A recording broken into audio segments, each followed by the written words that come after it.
जय जय राम. जयांचा जनी जन्म नामार्थ झाला, जयांनी सदा वासनामात केला, जयांचा मुखी सर्वदा नाम कीर्ती.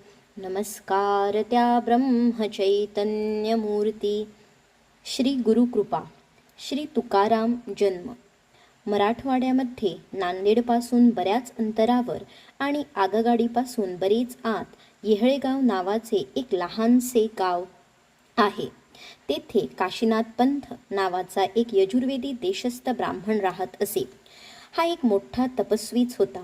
त्याची दिनचर्या उपनिषदांमध्ये वर्णन केलेल्या ऋषींप्रमाणे असून त्याने आपले जीवन यजन आणि याजन, अध्ययन आणि अध्यापन करण्यामध्ये घालवले. तो फार निस्पृह असल्यामुळे गावामध्ये त्याचे वजन असे. तो नदीवरून स्नान करून येऊ लागला म्हणजे आजूबाजूचे लोक उठून उभे राहत. काशीनाथ पंताने आजन्म कोणाकडून दान घेतले नाही किंवा खोटे भाषण केले नाही.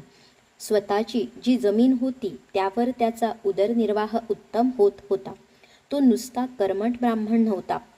त्याला योगाचीही चांगली माहिती होती व रोज 2-3 तास तो ध्यान लावून बसे. त्याच्या बायकोचे नाव पार्वती. लग्न होऊन 10-15 वर्षे झाले तरी मुलबाळ झाले नाही, म्हणून पार्वतीबाईंनी तपश्चर्या आरंभली. तिने दिवसातून 3 वेळा स्नान, उपास, तापास आणि जप करावा. दत्त अवधूत हे तिचे आराध्य दैवत होते. 3 वर्षेपर्यंत अशी उपासना झाल्यावर एक दिवस ती दुपारी जप करीत बसली असता तिचा डोळा लागला. तेव्हा तिच्या कानात कुणी शब्द सांगितले की, बाई, तुझे कष्ट पुरे झाले. मी दत्त अंशरूपाने तुझ्या पोटी येणार आहे. काही काळ लोटल्यानंतर पार्वतीला दिवस राहिले आणि शके 1734च्या फाल्गुन वद्य पंचमीस मार्च 1813 तिच्या पोटी एक बालक जन्मास आले. बालपण आणि गुरुकृपा. या बालकाचे डोळे फार तेजस्वी असून तो अजानुबाहू होता. त्याची जन्मवेळ फार चांगली होती. त्याचे नाव तुकाराम असे ठेवले. श्री तुकाराम 3-4 वर्षाचे असतानाच त्यांची आई गेली. काशीनाथ पंत विरक्त आणि घरामध्ये आई नाही, मग काय विचारता.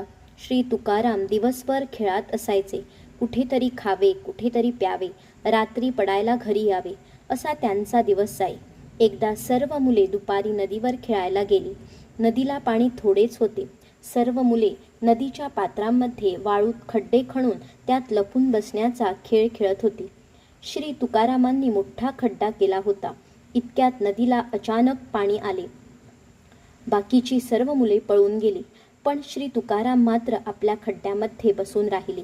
दिवस संपून अंधार पडला तरी मुलगा घरी आला नाही हे पाहून काशीनाथ पंतांनी चौकशी केली.